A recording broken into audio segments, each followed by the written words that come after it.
Okay, so today we're going to talk about Welcome to 1984. And what happened to... Oh, I know what happened.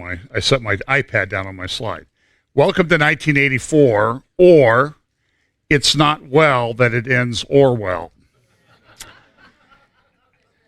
Now, I gave that one a lot of thought, so I'm sure our former English teacher here will critique me at the end of the class. And okay, A+. Okay, well, that's fine. You can do it at the end of class, too. But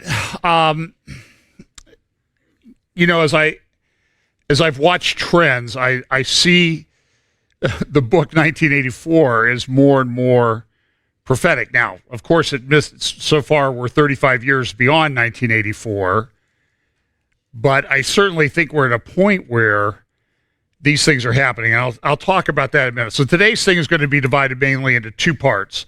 There's going to be talk about cultural issues and some politics that relate to the 1984, and then we'll do a Mideast update. So if you don't want to listen to the first part, you can always fast forward to the second part.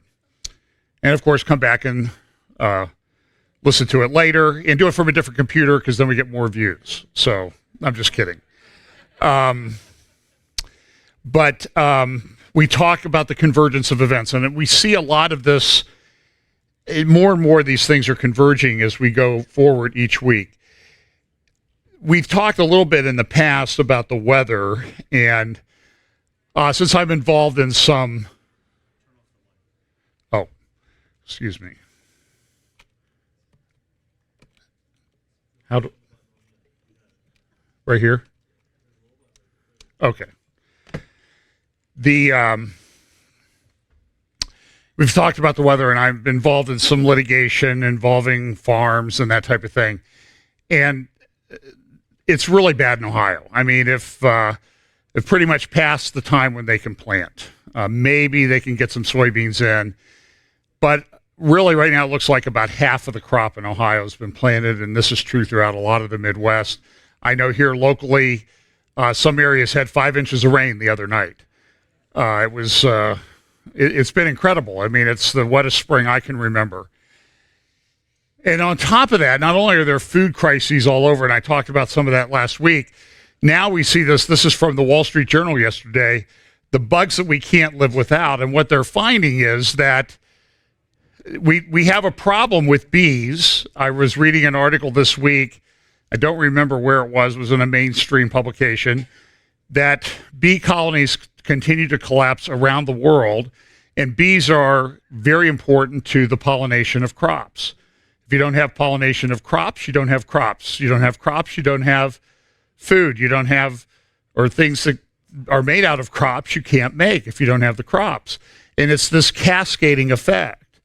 So when we analyze, for example, when you're looking at a farm business and that type of thing, some of the things they do is they do grain storage, they do hauling of grain, they do all sorts of things connected to grain. But if you don't have the grain in the first place, nobody's planted a crop, all the other stuff falls apart. And there's a cascading effect. And the other thing is, not only are we having problems with bees, but insect species are disappearing and dying off at an alarming rate. And a lot of these are essential to the production of crops. So it brings into focus when we read Revelation and we see that there's a great famine coming, or that bread costs a day's wages. You can easily see how those type of things can come about, and come about in very short order. And these things, again, are, from human perspective, are pretty much unprecedented. We have an Ebola outbreak in Africa. It's spread to the Congo. There's fears that it might go to Tanzania and other countries in Central Africa. And there's no cure for this. We talked about the swine flu in China and Asia that may result in the slaughter of 200,000 pigs. So there's just this cascading effect. But I wanted to focus for just a moment on Orwell. One of the things that Orwell noted in his book, 1984, in his appendix, he has a section called The Principles of Newspeak. And here's what Newspeak was. The purpose of Newspeak was not only to provide a medium of expression for the worldview and mental habits proper to the devotees of Ingsoc, that really meant English socialism, but to make all other modes of thought impossible. It was intended that when Newspeak had been adopted once and for all, and Old Speak forgotten, a heretical thought, that is, a thought diverging from the principles of Ingsoc, should be literally unthinkable, at least so far as thought is dependent on words. Its vocabulary was so constructed as to give exact and often very subtle expression to every meaning that a party member could properly wish to express, while excluding all other meanings and also the possibility of arriving at them by indirect methods. This was done partly by the invention of new words, but chiefly by eliminating undesirable words and by stripping such words as remained of unorthodox meanings, and so far as possible of all secondary meanings whatever. Now, does this sound a little bit like the world that we live in today? And the answer is, boy, it sure does sound like that. There's an interesting article, was in the Wall Street Journal on Thursday or Friday, the turnabout on religious freedom. And one of the people that they interviewed, the primary person that they interviewed for that, was a University of Pennsylvania law professor named David Skeel. And David Skeel had written a book a number of years ago called True Paradox: How Christianity Makes Sense of Our Complex World. Now, in the university, that type of thinking that Christianity might actually be important is that's heresy in the secular world. But he's a tenured professor at University of Pennsylvania, and there's another professor there, Amy Wax, who is also conservative. But these people are under attack. They get criticized. Now, he thinks it's not as bad as maybe an Amy Wax thinks it is. She was attacked in a little bit different way. But one of the things they were talking about was that there's been sort of a shift a little bit on the Supreme Court, in terms of religious liberty and religious freedom, and how that's viewed at the U.S. Supreme Court level. And this is important because the Supreme Court, of course, is a very important institution in our society. But what happens in the United States often translates or immigrates or migrates, I guess it is, to other societies and cultures that might share some of the values that the United States has. And that's not to say, by the way, don't anybody say that I'm saying that the United States is perfect. We're not. We've got a big mess. But in his book, True Paradox, and then looking at some of the recent Supreme Court decisions, Professor Skeel says that he sees a battle coming. And what he thinks the battle's going to be in the future, he says, the biggest battles I suspect are going to be over free exercise, the First Amendment's second clause, or prohibiting the free exercise thereof. So he notes that in 1993, this is 25 years ago, Congress passed the Religious Freedom Restoration Act. And what Congress was trying to do was to say, look, there are religious freedom is very important. The courts have gotten away from it. And so the courts, when they look at this, they need to apply a very high level when it impacts your religious freedom, they have to apply strict scrutiny. In other words, you have to have a really good reason to impact somebody's religious freedom or their free exercise. Now, what's happened is some of the courts have said, well, the First Amendment and the free exercise clause applies to the states through the 14th Amendment, but this doesn't apply to the states. So the states are free to put restrictions on. And it's led to a lot of really stupid decisions. But the interesting thing is the Religious Freedom Restoration Act, this was passed during the Clinton administration, the first year of the Clinton administration. And the vote in Congress, in the Senate, to approve it was 97-3. This does not happen in today's world. In fact, one of the sponsors of the Religious Freedom Restoration Act was a guy named Senator Chuck Schumer from New York.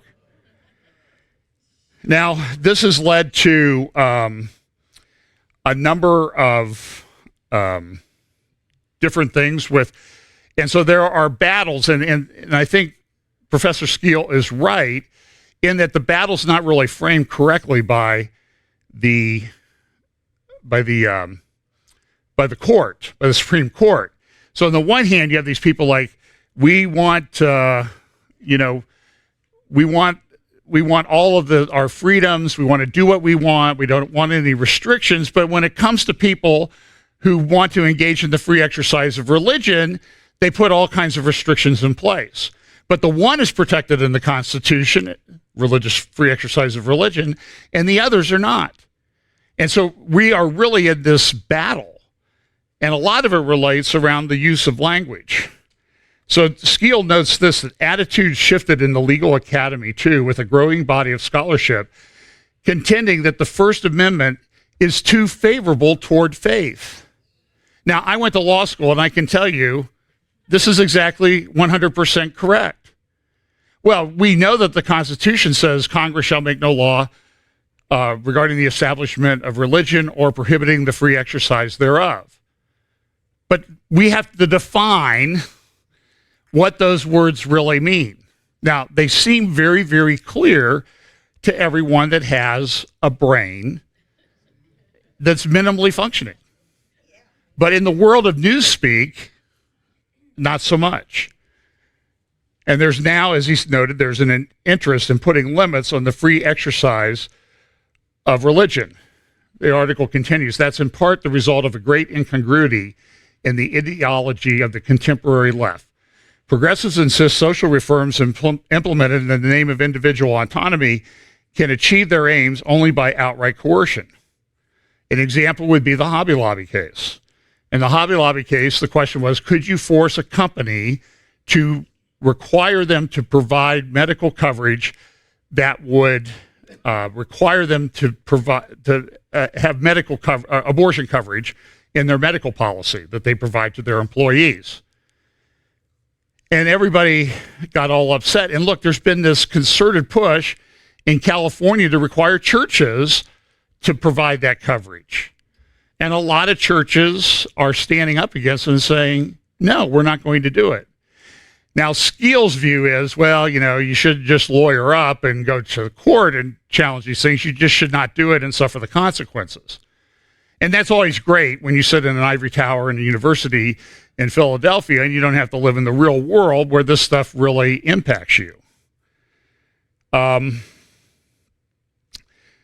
Again, from the article, notwithstanding Justice Anthony Kennedy's assurance in Obergefell versus Hodges, in which Justice Kennedy said that the faithful may continue to advocate with utmost sincere conviction that by divine precepts, same-sex marriage should not be condoned. Now, this is an important time that we remember Obergefell because it was 4 years ago this week that decision was decided.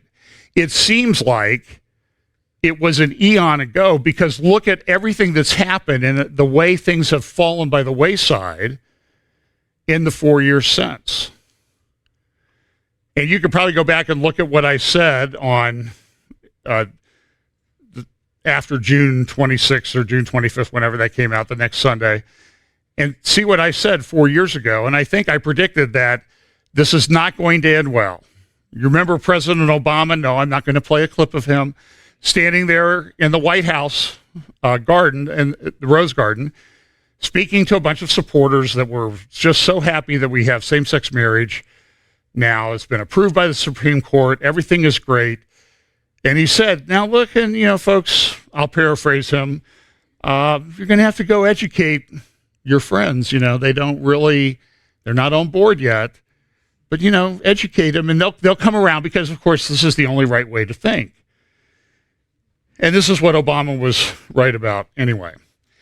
So we had the cases. We had the case of Masterpiece Cake Shop and Jack Phillips.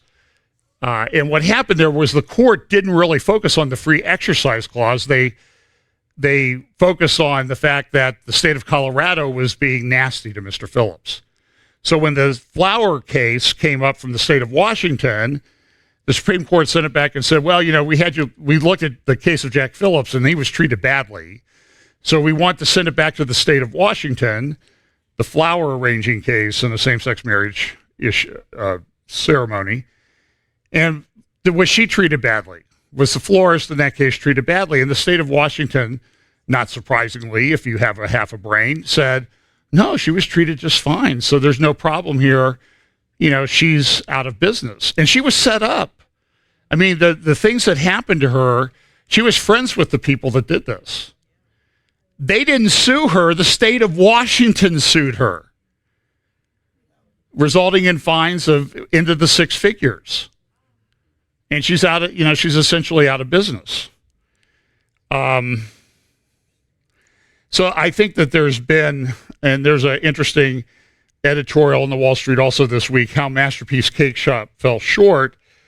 And the author is with the Alliance Defending Freedom.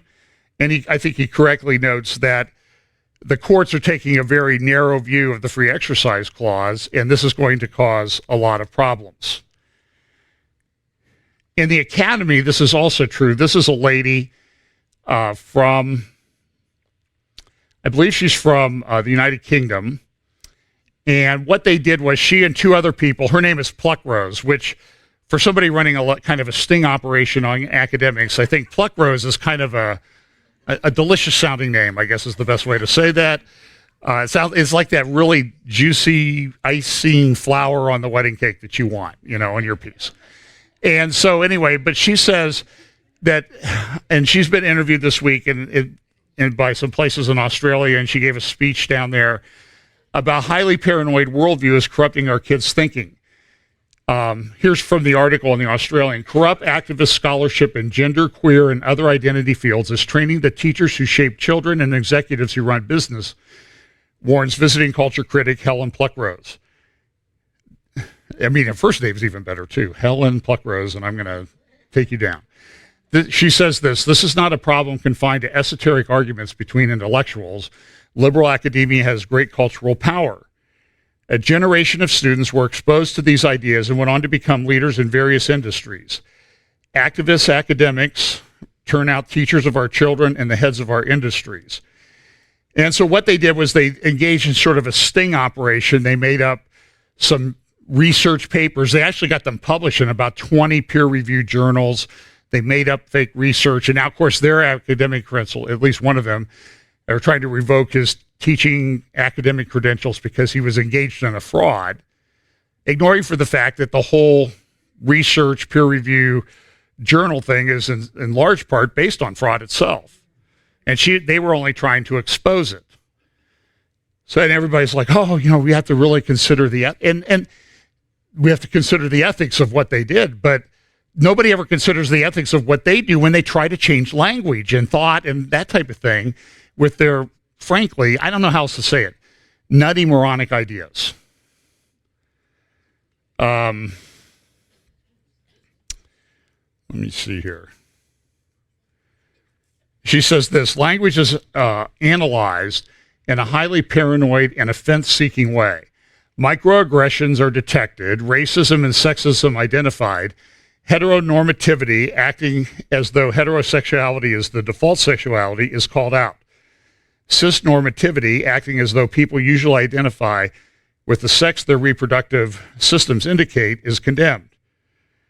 And she's exactly right. So I wasn't able to find her speech that she gave down in Australia, but you might plug in her name in YouTube. And you'll see she did give one interview there where she talked about this.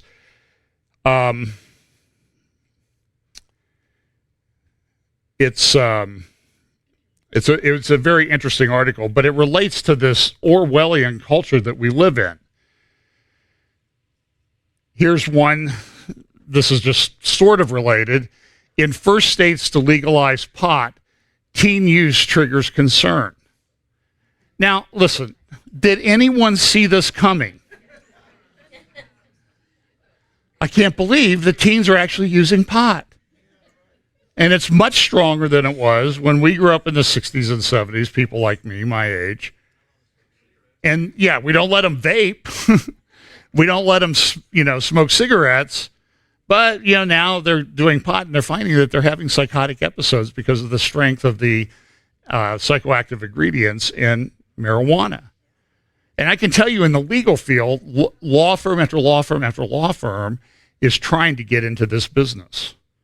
And frankly, it makes me very uncomfortable. Because I've been to Colorado. I'm going to speak in Colorado in a few weeks at the One of Messiah conference and in Denver. And I was there 2 years ago. I was there recently, 2 years ago, I guess it was. And I can tell you, pot had been legalized. There are marijuana shops all over the place, and there are crazy people around. I remember the drive-through at McDonald's. The person could not function. There's no question in my mind that person was stoned. So it's a problem. But look, this change in language and the way they're trying to force things has consequences. This is a resolution that's being put through the California legislature right now by Kevin Lowe. Kevin Lowe is the person who last year they passed the law, went all the way up to be signed by the governor, and then he withdrew it. It passed the California legislature that would have banned anyone from selling any books that might speak against trying to reorient somebody to a heterosexual orientation, conversion therapy. So now here's one. So now they're taking a little bit different course. Well, now the law was too harsh, so now we're just going to do a resolution that sort of states what the sense of the law should be or how it should be interpreted. And look at what it says. It says, in a pluralistic society, people differing along spectrums of political and religious perspectives share a common responsibility of protecting the health and well-being of all children in vulnerable communities. Now, therefore, be it resolved. And what are they going to resolve? That in addressing the stigma often associated with persons who identify as LGBT, we call on the people of California, especially its counselors, pastors, religious workers, educators, and legislatures, and the institutions of California with great moral influence, especially its churches, universities, colleges, and other schools, counseling centers, activist groups, and religious centers, to model equitable treatment of all people of the state. In other words, here's what the thing is. Church leaders, either say what we want or butt out. It's exactly what they're saying. We don't care one whit about free exercise of religion. We don't care one whit about free speech. This is 1984 in California. Mark my words, this does not end well. Now, I think it's coming. I've been saying it's coming for a long time. I don't think it's coming. I think it's here. It's arrived. Okay, the Orwellian train is in the station. And as I said, 4 years ago, we saw this. I'm trying to remember where I picked this up from. This is from the resolution of California. The First Amendment ensures that religious organizations and persons are given proper protection as they seek to teach the principles that are so fulfilling and so central to their lives and faiths, and to their own deep aspirations to continue the family structure they have long revered. I'm sorry, this is from the Obergefell decision. The same is true for those who oppose same-sex marriage for other reasons.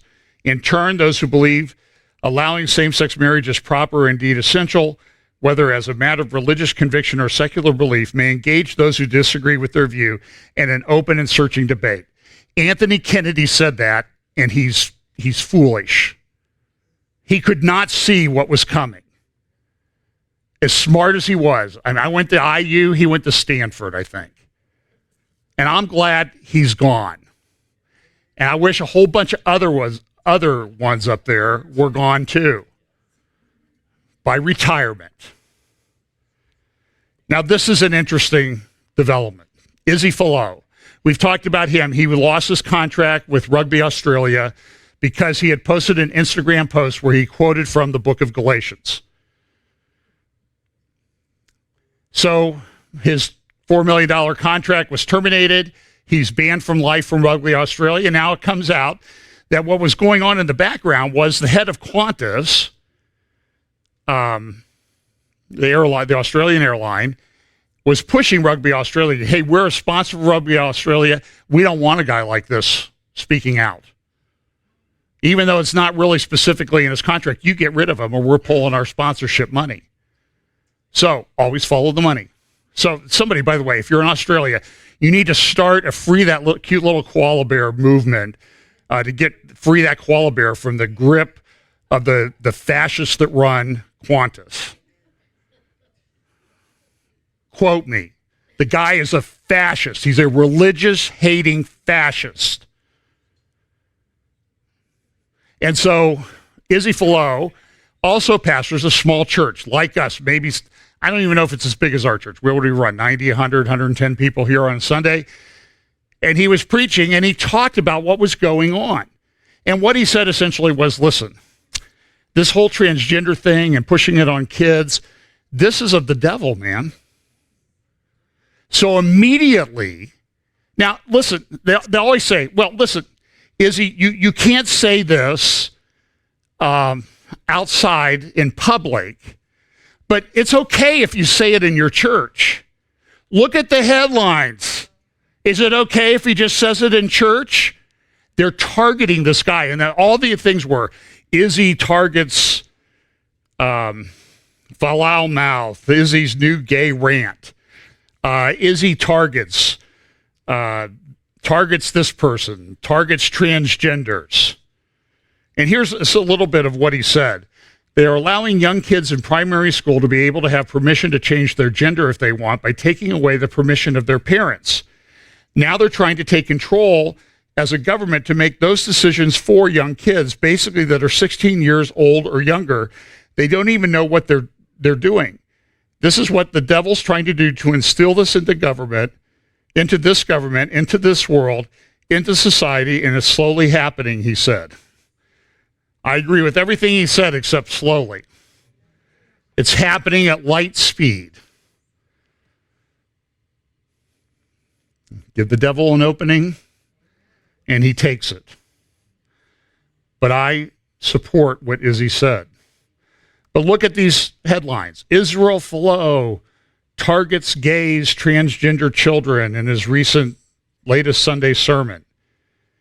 Now, personally, I think that a better way, and this was headlines all over Australia, paper after paper after paper, all the exact same thing, the same day. It's almost like they had it planned. Like, okay, folks, here's a memo. When Izzy Folau says what he really believes, this is how you go after him. He's targeting people. He's not targeting the poor children that are caught up in this. He's targeting the moronic parents and teachers and administrators and doctors and stuff that are shoving them into chemical castration and surgeries that alter their bodies forever when they haven't even reached puberty. This is a sickness almost, I don't know, unlike almost anything I've seen in our culture and society. This is sick. If you think this is good, you are mad. You are insane. You're demonic, actually. So maybe the headline should have said, Izzy Folau targets irresponsible people who chemically castrate children. So now, Folau sets up a GoFundMe site. You can find it to fund his estimated $3 million in legal fees that it's going to cost to challenge Rugby Australia. So the press let it go, right? They just, support Izzy. You know, he has a right to challenge this in court. Headline after headline. The Bible casher, Folau slammed for greedy cash grab. And of course, then they put up all the properties that he owns, and he sold a $500,000 Lamborghini. And how dare he? In fact, one of his, I think, former teammates, Drew Mitchell, said this: you are in a fight that you chose to be in after you broke your terms of your contract. The kids below are in a fight they never wanted to be in, showing other people that go on GoFundMe to help fund operations. And yet you think you deserve donations more than they do. It's no longer about religion. It's about you and your greed. And you're going to see attack after attack after attack like that on this guy. So pray for Izzy. Go to GoFundMe if you want to support him. My understanding is that in just a few days, about over $500,000 has been raised. because the issue here is much bigger than Izzy Folau. This is about the free exercise of religion. And you can withdraw and just let it happen, or you can fight it. Make them look like the evil monsters that they really are, and fascists that they really are. Now, this is, of course, now I'm going to say, I said you could go about halfway through and you'd get the Middle East part of my update today. But listen, I think when I look at this, I think this is one of the most critical, important issues. This is an article, and I will give this as an op-ed that appeared Friday in the Star Tribune in Minneapolis, St. Paul. Liberal Minneapolis, St. Paul. It says this: pediatric science clinics. We may look back and ask, what were we thinking? You should look up this article, the Star Tribune. Listen to this. In April 2019, the Twin Cities flagship facility for pediatric care, Children's Minnesota, launched a clinic for transgender and gender diverse young people. Ironically, within days of that opening, the Times of London reported that 5 clinicians at the Tavistock Centre's Gender Identity Development Service, England's only National Health Service pediatric gender identity clinic, had resigned as a matter of conscience. Praise the Lord for people who have conscience. The clinicians in England, the UK, expressed alarm over the number of adolescents being prescribed body-altering drugs at Tavistock. This experimental treatment is being performed on very vulnerable children who have experienced mental health difficulties, abuse, family trauma that are often whitewashed but may contribute to gender confusion, as one told the Times. Quote, I felt for the last 2 years what kept me in the job was a sense that there was a huge number of children in danger, and I was there to protect them from the service from the inside. And so here's the article from a Times of London investigation. That appeared recently. Meanwhile, the Star Tribune op-ed says, in Minneapolis, children's new gender clinic is portrayed as an unmitigated good. Yet what's happening in England, whereas here the number of young people presenting with gender confusion is skyrocketing, and this is borne out by all the statistics that I've seen, suggests that current treatment of pediatric gender identity problems ignores underlying causes and entails risks that are not being discussed. Several studies indicate that a strikingly high percentage of young people, especially girls who identify as transgender, have pre-existing autism, ADHD, and or psychological problems, all of which may underlie their gender confusion. Now, listen, if you've studied this for 10 minutes, you would say this is what's going on. There's something underlying this. It's not normal. But you can't even say that now. In the Times' words, a primary reason, according to the Times, is that transgender lobby groups are allegedly promoting transition as the cure-all solution for confused adolescents. As a result, although physicians hesitate to give estrogen to postmenopausal women or testosterone to men because of documented risks, some now dispense these powerful hormones to young people in cross-sex fashion to produce a cosmetic resemblance to the opposite sex. This neglect of normal medical protocol is especially troubling given the serious medical risks to young people. These are educated people who are doing this. It goes against all common sense. It's against science. I think Izzy's right. It's of the devil. Puberty blockers stunt growth and increase bone density. Their use followed by cross-sex hormones causes lifelong infertility. Perhaps most disturbingly, gender dysphoric youth are being advised to embark on this path despite the fact that a great majority of them, upwards probably over 90% of them, will desist and embrace their sex if supported through natural puberty according to research. That's the science. Don't accuse me of being anti-science. In 20 2017, Minnesota published, the Minnesota Department of Education published a toolkit ensuring safe and supportive schools for transgender and gender nonconforming students. As the article notes in the Star Tribune, the Minnesota Department of Education, far from urging a cautious approach to atypical gender identities, is suggesting to young people that gender dysphoria is a normal part of growing up.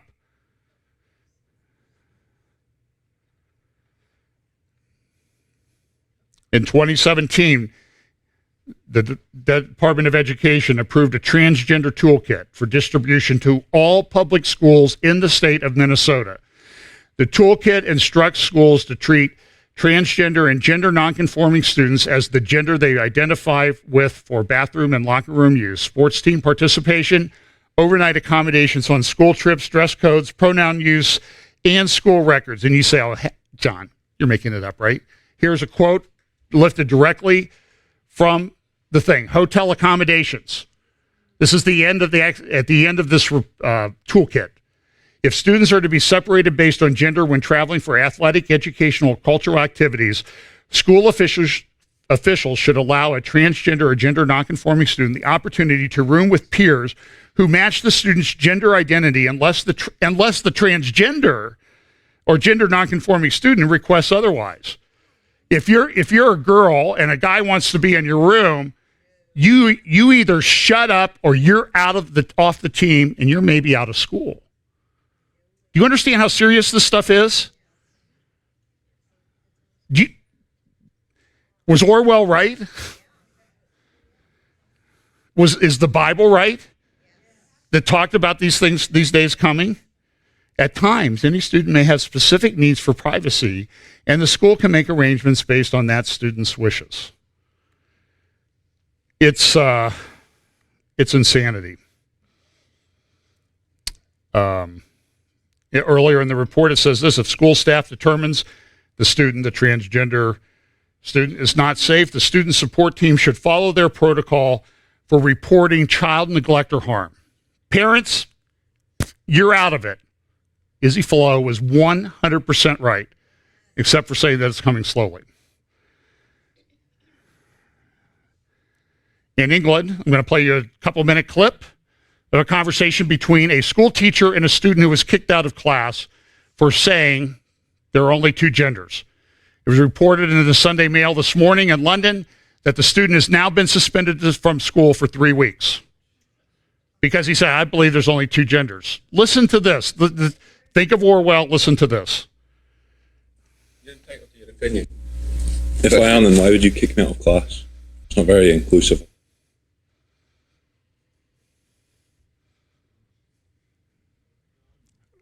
You're not getting it? What's that?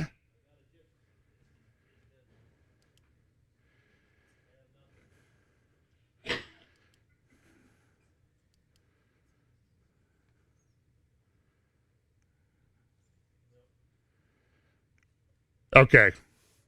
Well, let me just tell you you can look it up it's on YouTube. It's all over the place. Essentially what the teacher's saying is you were rude. You said there are only two genders. Well, that's my opinion. That's science. He says, that's not official school policy. You were stating something that's contrary to official school policy. So so he's saying is you can't do this. And so you would think, well, somebody in the school system is going to have a clue. Somebody's going to have an idea. Somebody's going to have an idea that, this teacher was out of line, right? No, what's the result? This morning, London Mail, kicked out of school for 3 weeks, suspended. Permanently marked on his record. This is deeply disturbing and troubling to me. Listen, in Luke chapter 17, Jesus said, I think Jesus addressed this issue directly. Then he said unto the disciples, Luke 17:1, it is impossible, but that offenses will come, but woe unto him through whom they come. It would better for him that a millstone were hanged about his neck and he cast into the sea than that he should offend one of these little ones.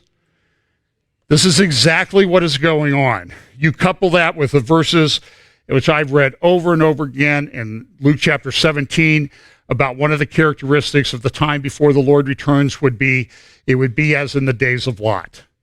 Now, there are people that are activists in the evangelical church, and I'm talking about in the church, that say, oh, Lot, no. You got to look at the verse in Ezekiel and what was going on in Sodom. They were inhospitable. That it was the sin of inhospitality. Now, if I read Genesis, I know that when those angels showed up, that what did the men do? They came because they wanted to rape them. I agree. That is inhospitable. In to the 8,000th power.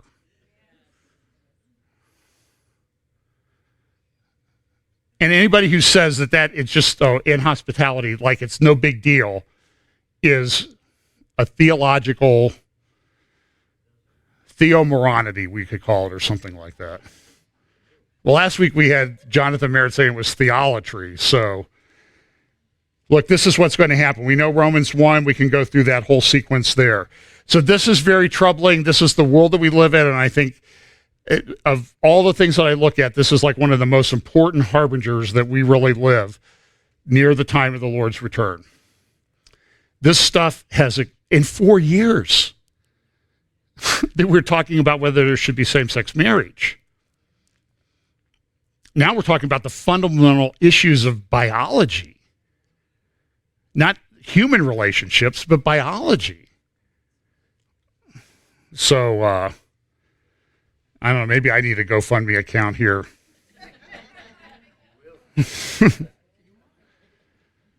Okay. So let's, so this is some aerial photos. This is in this morning's New York Times, I believe. How big was last Sunday's protest in Hong Kong? It was huge. About 1/3 of everyone who lives in Hong Kong came out to protest. There are reports that they were singing Christian songs. And so I do believe there was a religious component to this. But the protest was over an extradition law that China wanted to impose on Hong Kong so that they could extradite people to China that lived in Hong Kong from virtually anywhere in the world. Now, why would they be concerned about that? Well, one thing that ought to concern you is, yesterday, this is this Friday's New York Times. Here's a picture of President for Life Xi of China and baby Kim Jong, whatever his name is, Kim Jong-il, from North Korea, from NOCO. And reports that I have from people that I trust, that have very good contacts in our military, in defense departments, and that sort of thing, are telling me that at this meeting, Xi said, hey, Kim, anything you want to do with regard to the United States, go ahead. Because we were told that there'd be wars and rumors of wars, and I believe I see this happening. He goes and meets with one of the most brutal dictators on the planet. I should qualify that. Xi, comma, one of the most brutal dictators on the planet, comma, goes and meets with Kim, comma, one of the other most brutal dictators on the planet, period.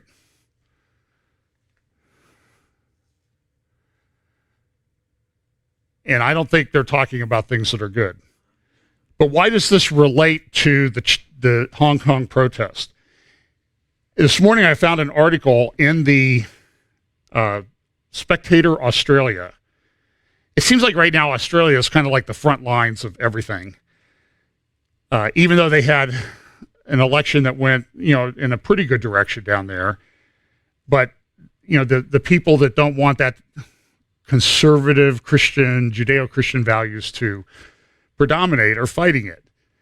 But this is the title of the article, China's Organ Grinder. China has gotten DNA information and health information on 19 million Uyghurs in China. 19 million. There are reports China has been pushing itself as the transplant center of the world. They have 160 transplant centers. They want to expand that in very short order to 300. Now, in order to do organ transplants, what do you need? You need organs. Where do you get organs from? Hopefully only dead bodies. Hopefully. 1 million or 2 million Uyghurs in concentration camps. Listen, the people in Hong Kong know what's going on. They see the surveillance society, built very often with American companies' technology. Now Facebook wants to put in their own currency. How do you think that's going to go? I saw somebody post this morning one of those little memes on Facebook. Hadn't been taken down yet, but it said this essentially, people that you say something Facebook doesn't like, you get put in Facebook jail. And now they said, we don't like what you said. We don't like the things you've been thinking. You're not allowed to use Facebook currency for 30 days at least to buy anything. Now, there's dispute exactly what the mark of the beast is, but it talks about controlling whether people can buy or sell. So let's assume that version that people hold to. Now, I personally think it's a much deeper spiritual thing, but at least this buy or sell thing, some people interpret that, and I kind of do too, I'll admit, that they want to control whether you can buy or sell. Do you see any trends operating in the world today moving towards that type of conclusion? Did the Bible prophesy that this would be the way things would go at the end? Okay, is the technology there? Are the people who want to do it there? Yeah, very often they live in San Francisco and Silicon Valley. And they have all their little minions in Washington, D.C., some of whom don't really understand, I believe, the concept of a concentration camp and that sort of thing. But I don't want to, well, never mind. Okay. So let's look at the Middle East. You know where I'm going. Just, pause it there and go figure it out. Straits of Hormuz. These are the Straits of Hormuz. This is the peninsula that juts out into the Persian Gulf. This is along the coast here in the foreground of the picture is the United Arab Emirates, Dubai. That's where Dubai is located. The peninsula here, and then that body of water between the tip of the peninsula and Iran in the distance is the Straits of Hormuz. About a third of the world's oil passes through there. Oil is very important to the world economy. It's not as important to the United States because we're now essentially the world's largest oil exporter and oil and gas exporter. And we're essentially energy independent. But this is Dubai, that rich city with the multiple skyscrapers and the man-made islands out in the harbor. And so it was in there that the attack occurred. And this week, what happened was Iran shot down a U.S. drone. And so there was a lot of news media coverage about that. In the midst of all this, an interesting thing happened. Morsi, who was the Muslim Brotherhood dictator in charge of Egypt from 2012 to 2013, came about after that speech that Obama gave on June 4th, 2009 at Al-Azhar University and encouraged the Arab Spring, kicked off the Arab Spring, kicked off the Arab Spring. Go listen to that speech, man. His hands are all over this disruption in the Middle East. But Morsi came to power. He was supported by Erdogan of Turkey. This is Erdogan's paper, Daily Sabah, saying, he was killed by the Egyptian government. So now there's conflict between Turkey and the Muslim Brotherhood. But the big issue was, let's see, well, I'll come back to this. I don't have time to come to this. There was a big, go up to look up the Jerusalem Post conference. You can listen to the speeches that were given. It was in New York City last Sunday. One of the things that was said there, Jason Greenblatt, who's on the negotiating team, essentially said, hey, I support what David Friedman said. David Friedman said Israel has a right to annex some of the land. I agree with that wholeheartedly. At the same time, all this is going on, the Netanyahu unveiled a sign for Trump Heights in the Golan, Israel's newest town. Somebody said, well, would you go there? And I'm like, I don't know. What's the golf course going to be like? Yeah, I would go play there. And, there might be some new bunkers made, here and there. I think back during World War II in England and Scotland, they actually had rules for how you played newly created bunkers from bombs that had fallen in the Nazi Blitz. Another article that was in the New York Times and the Center for Public Integrity appeared both places. Scary fast, how hypersonic missiles which travel at more than 15 times the speed of sound are touching off a new global arms race that threatens to change the nature of warfare. These things are one of the U.S. developed models is a Mach 14, 14 times the speed of sound, 14 times, what's the speed of sound, 750 or 680 miles per hour, around 700 miles per hour. So far, the article says there are no surefire defenses. Fast, effective, precise, and unstoppable. These are rare but highly desired characteristics on the modern battlefield, and the missiles are being developed not only by the United States, but also by China, Russia, and other countries. What happens when you launch one of these things is, first of all, you don't have any defense that you could deploy against such a missile. One of these can probably take out an aircraft carrier. Now, I don't think the technology is quite there, but if it's not there, it's pretty close. Here's what the article says. The arrival of such fast weaponry will dangerously compress the time during which military officials and their political leaders in any country can figure out the nature of an attack and make reasoned decisions about the wisdom and scope of defensive steps or retaliation. In other words, hey, there's a missile coming at you at 15 times the speed of sound. You better press the button right now and then worry about the consequences later. And the threat that hypersonics pose to retaliatory weapons creates what scholars call use it or lose it pressures on countries to strike first during a crisis.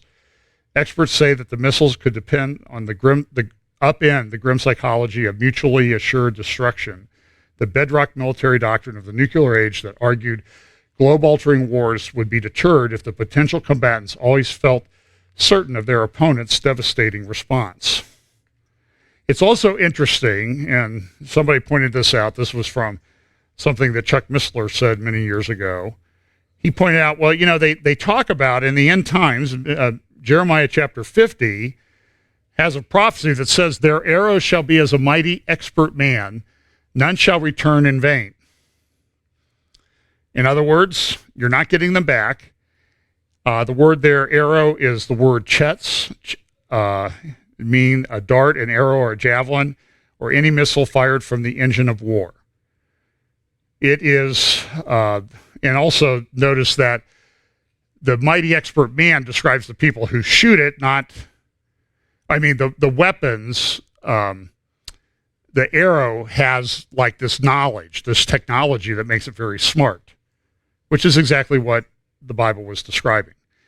At the same time, all of this is going on. Here's a report from Israeli News 7 about some military exercises that Israel is engaged in.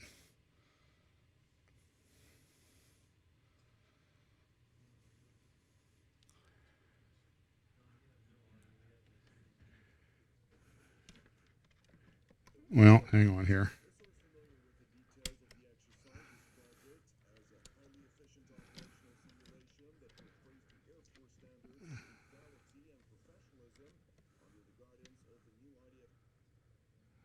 Not getting it? Okay. Well, essentially, the report says that they had these massive military exercises in Israel, and they were preparing for war in many, many different theaters. So even though their elections are in a turmoil and that sort of thing, they're getting ready. And really some of the largest military exercises in the history of Israel, and they use the F-35s in a military exercise for the first time. Those are the stealth fighter craft that they got from the United States. So back to the Straits of Hormuz. So Iran shoots down our drone. Now this is a surveillance drone. It's not armed. It is a very expensive piece of equipment. I had a little graphic here someplace. This is all very fluid, and I apologize. Sometimes it looks like somebody, boy, John's not prepared. And I'm like, I am prepared. I'm just not organized. But anyway, this somewhere in here, I have a graphic about this. And sometimes the devil gets in my machine here, I think. So anyway, so here are the Straits of Hormuz. This is looking towards the south, essentially. You see here along the coast, you can see some of the man-made islands, the palm, and that sort of thing that have been put in place by in the United Arab Emirates, these huge man-made islands for very wealthy people. Iran shoots down the drone. Very interesting article. I went back and looked from about a year, almost exactly a year ago, in the Wall Street Journal, talking about Trump's Iran gambit. And at that time, the Wall Street Journal analyzed the situation between the United States and Iran, and they concluded that Trump seemed to want to get into some kind of negotiations with Iran. Didn't necessarily want to invade them, and I agree, invading Iran would be a disaster. Iran is not Iraq. It's a mountainous country. It's a natural fortress, has 4 times as many people as Iraq. It would be unlike anything the United States has ever engaged in. And this is an empire, a country, people who've been around for thousands of years, in part because of the nature, the geographical nature of their country.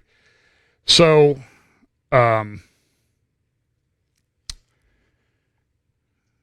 but it's interesting. This is from the article from a year ago. In the Soviet case, talks about the differences between Russia,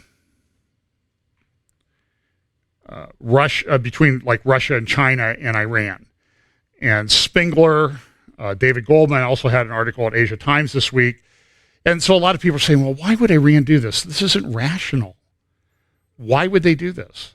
Now, it takes about 5 minutes to do research to find all of these articles and analyses that have been done to say that, listen, Iran would do this because they really are crazy.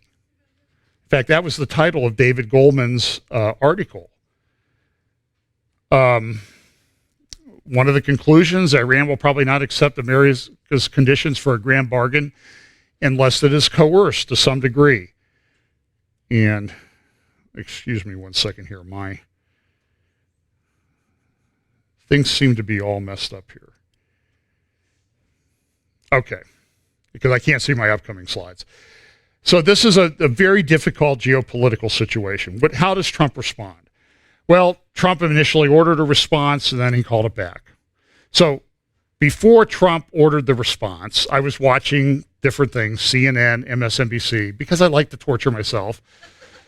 And they're all saying, oh, Trump, he's going to respond. He's going to respond. It's going to cause World War III. He's a crazy man. He's just going to pull the trigger. You know, we're in so much trouble. And then he didn't do anything. And then they all said, oh, man, he's so weak. Why didn't he do something? He should have done something. He's insane. It looks like he was going to do something. Then he didn't do something. He must be crazy. So it seemed like somebody's crazy in this whole scenario.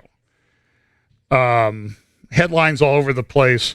You know, this is Washington Post this morning. Iran crisis abates, but prospect of conflict persists. Wow, I had not figured that one out. And here at New York Times, options for Trump narrows as Iran standoff escalates. And so they're talking about, oh, what's he going to do? He doesn't have many options left. And listen, it is a very difficult situation. And it's a situation where they're going to criticize him if he does it. They're going to criticize him if he doesn't. And I accept that. Now, there are reports that the U.S. went in and engaged in some cyber attacks on their missile sites after the attack. Seth Frantzman at the Jerusalem Post wrote an article that was I think it's in today's paper. Yeah, it's in today's paper. Transformational moment amid heightened U.S.-Iran tensions.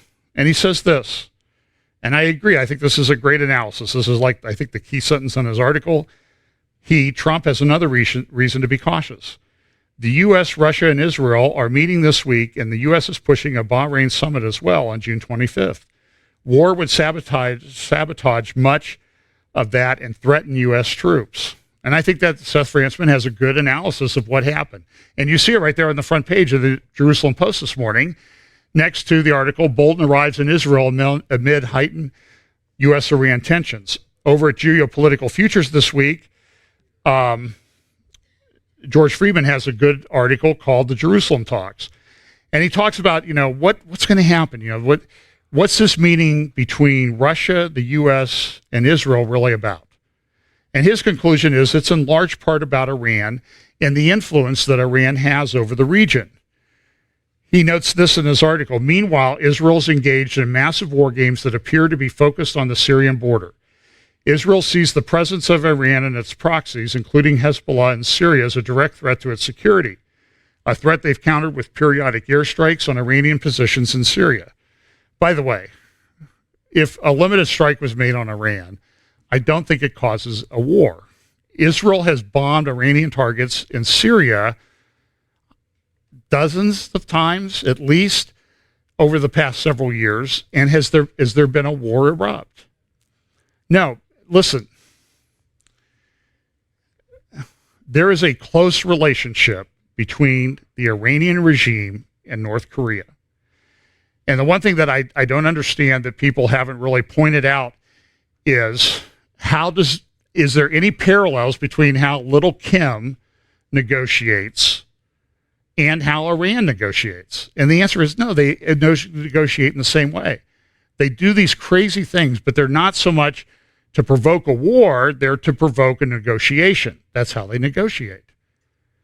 And Spengler, I think, is correct, that they really are crazy. So if George Friedman and others conclude, and I think it's correct, that a lot of what's going to be talked about in Jerusalem starting tomorrow in the summit with Israel, United States, and Russia security chiefs is the Iran problem. I don't think Russia's interests necessarily line up with Iran's. Russia would not, in some respects, as long as it was out of it, I don't think it would mind seeing a war that raised oil prices. Why? Because that's how oil and gas drives the Russian economy. So if there's a war between U.S. and Iran, oil prices go up, there's problems with shipping. They're way up north. They're not involved in it, so they can continue to produce their oil and make some more money. Russia says, look, Iran is in Syria at the moment at the invitation of the legitimate government and is actively involved in fighting terrorism. Therefore, we will have to take into account the interests of Iran. Security Council Secretary Nikolai Patrushev said. That's what he says. So it appears that this is a very important meeting. It'll be interesting to see how it goes because, all these players, I think, are involved in Bible prophecy. And I think everybody thinks there's a war coming at some point. How quickly? Don't know. I hear a lot of people, it's going to be tomorrow. I think more likely towards the fall. That's just my personal opinion. If things continue to unfold as they have. Let's see. Jason Greenblatt at the Jerusalem Post conference said, settlements are not the reason for lack of peace. And then yesterday, I was enjoying a nice sunny, rare for us this year, sunny summer day. And lo and behold, here comes Jared Kushner and decides to release the economic part of the plan that's going to be introduced at the Bahrain summit in 2 days in Bahrain. He gave some interviews. There's a good interview with him at Reuters. Again, I apologize. My clips are not playing for some reason. Here's a cover of the plan, the economic plan that's part of their what's called the deal of the century that the president is supposedly putting together. It's interesting. The news this morning looked at things and they said, Trump never used the term deal of the century. That came from a translation, and it just was something that picked up and people liked it. So Trump's not calling that now. Everybody else is, so that's what we're talking about. But even the Arab News says, listen, we don't think that, don't give that to Trump. Not the deal. That's not what he says about his peace plan that's supposedly coming, that continually is delayed. But anyway, here's the economic part. Peace to prosperity. Here's Jared Kushner being interviewed at Reuters. They're going to invest $50 billion into the region. You can download the PDF of the document. It's about 40 pages long. Here is a summary of what they say. 10-year plan calls for projects worth $27.5 billion in the West Bank and Gaza. Also, additional monies flowing into for Palestinians in Egypt, Jordan, and Lebanon. You see the amounts there. Creation of a master fund to administer the finance and implementation of the projects. And then linking the West Bank and Gaza with a modern transportation network, including high-speed rail service. And that's the one that's going to be, I think, problematic for Israel. And listen, what happened? Immediately, the Palestinians come out and say, we reject this. Just like they've rejected everything else. Gantz, who's running for the Blue and White Party, with the Blue and White Party against Netanyahu, says the economic deal will only work if Gaza is demilitarized. So listen, this thing is not going to work. I don't think it's going to be implemented, and I think it's very naive. They've tried these economic plans. The reasons that the Palestinians oppose this are not because of economics. It's just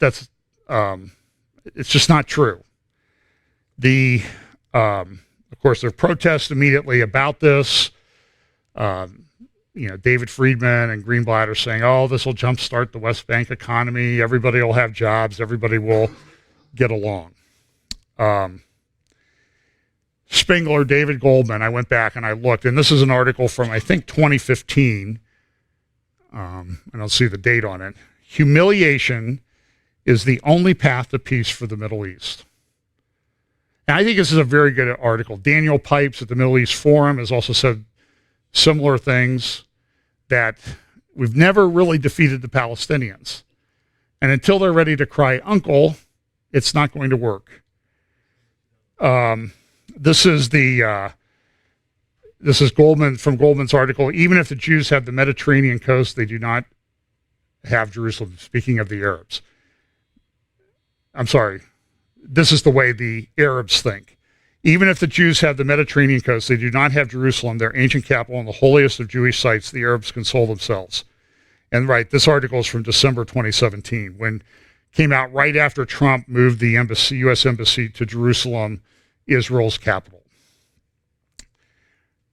They do not have it because the nations of the world refuse to say that they have it. And so what happened was in 2017, remember everybody said, "Oh, Trump, if you move the U.S. embassy to Jerusalem, the Middle East is going to explode." Well, it's already exploding, but it's going to be really bad. Well, has anything really of major consequence happened relative to that move? No. So it was just a bunch of people who didn't know what they were talking about. And so this is what Goldman says, this is how the Arabs looked at it. To state the obvious, namely that Jerusalem is and will remain the capital of the state of Israel, is a humiliating dictum. If the so-called microaggressions are now aboard at American universities are pinpricks, the declaration that Jerusalem is Jewish is a stab at the heart. And so this has been what's happened. This week, there was a good paper at the JCPA.org, Jerusalem Center for Public Affairs.org, JCPA.org, talking about the fact that in Jerusalem, Ramallah, where the Palestinians have their capital, and in Gaza, they're very upset because the Saudis and others are moving in and sort of spreading money around especially in East Jerusalem, and sort of engaging buying influence. And Jordan's upset with it. The Palestinians are upset. So listen, this is not all about Israel. This is about a very tricky geopolitical situation. Now, Goldman, in his article in 2017, he noted this article from Mosaic, which is dated in 2015, What Do Palestinians Want? And the subtitle is, It's Time to Take a Close Look at an Often Ignored Subject. What ordinary Palestinians think about Israel, Jews, and terrorist attacks on civilians. So what this article, the person who wrote this article on Mosaic did was they went and they surveyed about 300 opinion polls, surveys that have been done of Palestinian people. And they tried to coalesce all that and to analyze it. And they came up with a number of interesting findings. For example, 98% of Palestinians said the killing of 29 Palestinians in Hebron by Baruch Goldstein at the Tomb of the Patriarchs was terrorism. But only 15% were willing to say the same for an attack by suicide bombers that killed 21 Israelis in Tel Aviv. So here we have a problem with people who, by and large, think a totally different way. And economics are not going to mean anything to these people. Another finding, 61% thought it morally right to name streets after Palestinian suicide bombers like Dalal al-Maghrib, who killed Israeli civilians within Israel. And you drive down the streets of Nablus, and every intersection is this martyr, that martyr square. There are pictures of these guys just before they did their suicide bombers painted on walls all over Nablus, which is one of the hotbeds of where these terrorists come from. The article says this in the Mosaic. Given such a negative view of Israelis and Jews and of the Jewish link to the land, it is hardly surprising that most ordinary Palestinians do not believe that the Jews have a right to a state there. In 1995, when JMCC asked whether Israel had a right to exist, 65% responded negatively when surveying Palestinian Arabs. Similarly, in a 2015 poll commissioned for the Washington Institute for Near East Policy by David Pollock, who has conducted surveys of the Arab world for more than 2 decades, field workers from the Palestinian Center for Public Opinion asked residents of the West Bank and Gaza, do you think that Jews have some rights to the land along with Palestinians? Only 12% agreed with that, while more than 80% asserted this is Palestinian land and Jews have no rights to it. So from 1995, we had Oslo in 93, we had all these efforts by the Clinton administration, we had all the stuff by the Obama administration, even the Bush administrations. And what happened? Did they get more accepting of a Jewish state of Israel than they were before? No, they got worse. And here's the report that was published by David Pollock. Here, look, these are graphs from his report. This is Palestinian land and Jews have no rights to it. 80.5% say that in the West Bank, 87.7% in Gaza. These were surveys done in 2015. Regardless of what you personally prefer, the question is, which do you think will be the fate of Israel realistically in 30 or 40 years? And you look down here and you see the big spike here. Israel will no longer exist because Arab or Muslim resistance will destroy it. Almost 20% in the West Bank believe that, 1/3 of Gaza. So this plan of Kushner, he's going to get to spend some time in Bahrain with his oil-rich buildings, buildings built from oil riches and everything. But listen, this is not...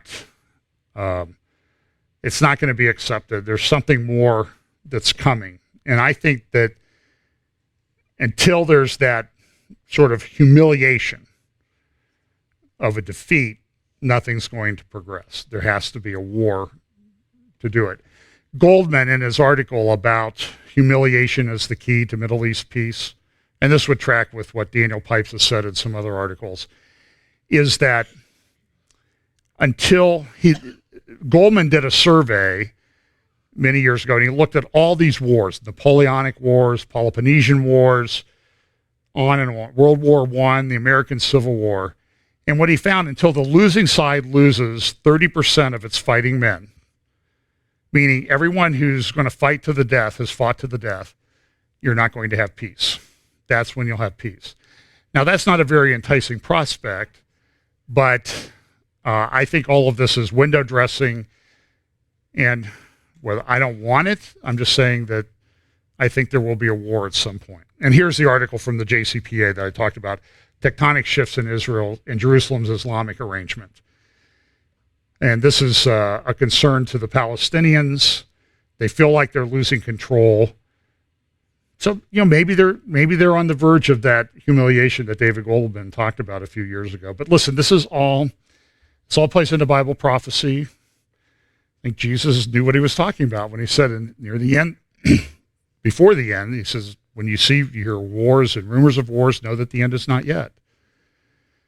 So, but I think sort of an implication from that is that when there are wars of a certain kind, then the end is really close.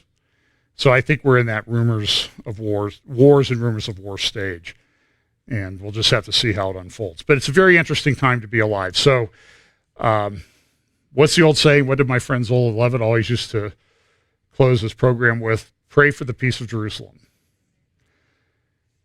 Now that brings in a whole lot of other things. Disciples are told to be shod, your feet shod with what? The gospel, put on the armor of God, and your feet are shod with what? Gospel of peace. That is an aspect of the gospel that I think is ignored, is that people need to prepare for the coming kingdom. Not bringing the kingdom in, but prepare for the coming kingdom when the King of Peace returns. And that's what we look for. So let's pray, and we'll pick up with this next week. Father, thank you for your word. We pray that you will give us opportunities to share the gospel with those around us this week. Bless us this week in Jesus' name. Amen.